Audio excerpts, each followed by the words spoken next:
Cody Bellinger? Why is Cody Bellinger an unrealistic Padres free agent target? Well, he's coming off of a really good year.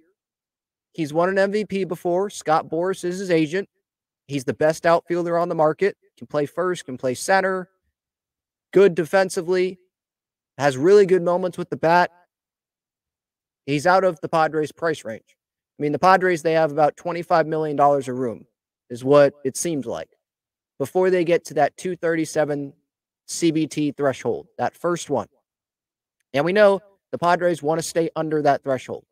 They don't want to go over, because then there's more taxes, and then you could be losing draft picks, and they just need to reset. You know, the Dodgers reset before they went all in on Ohtani and had the big offseason. Like, you got to reset. And I don't even know if it's about resetting for the Padres. It's just, how can we, get a competitive payroll out there year in, year out? Don't have a TV deal, didn't make the postseason. You had to go get a loan this past year. Like, forget about, we need to get under the CBT number. No, we need to just find the right spot. And Eric Grubner has already talked about this offseason. Pretty much have to find that right spot, that limit. What's our limit payroll-wise in this market, with the fans showing up, trying to build a competitive team, but we can't go too high. So Cody Bellinger, why is he unrealistic? He's just not in the Padres' price range. The Padres, Harrison Bader, Kevin Kiermaier, they just signed with the Mets, the Blue Jays. Michael A. Taylor is out there. The Padres are interested in him, reportedly. They're not even signing Harrison Bader or Kevin Kiermaier. That's $10, $12 million around that for 1 year. Cody Bellinger is going to be asking for $200+ million. So it's just, the Padres, they already have long-term contracts given out. They couldn't give Soto $30+ million just for this season, and they're not going to sign him long-term. Blake Snell, he also wants a long-term contract. Like, that's not happening. That's another unrealistic target. Josh Hader wants a big long-term contract.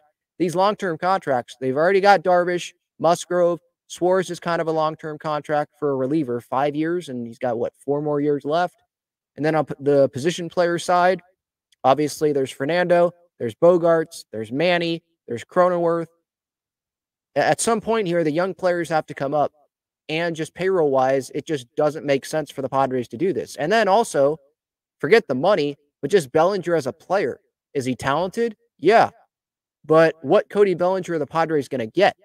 Are they going to get last year's Cody Bellinger? Are they going to get 2018, 2019 Cody Bellinger? Or are they going to get the last 3 years before he went to the Cubs, Cody Bellinger? The last 3 years with the Dodgers, where the Dodgers, I think, non-tendered him because they didn't want to give him $17 million or whatever it was for the 2023 season. And then the Cubs got him, and he ends up performing well.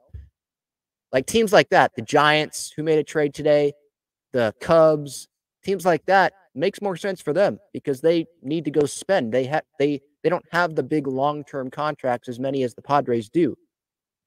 So, yeah, Bellinger, unrealistic. I get why he's a fit. Like, he can play first. Padres need first base, powered bat, DH. He can do that. He can play center field, can play other outfield spots. It makes sense like that, but money is a big part of this game. And so that's like the big reason why it's just unrealistic for anyone to expect the Padres to be even in on Cody Bellinger. I don't even think they should be in on him. Shouldn't even be a discussion. Maybe you check in because that's your job. Like, AJ has to check in on everyone, but he knows that they're not going to be in on Cody Bellinger. So they're not wasting any time on Cody Bellinger this offseason.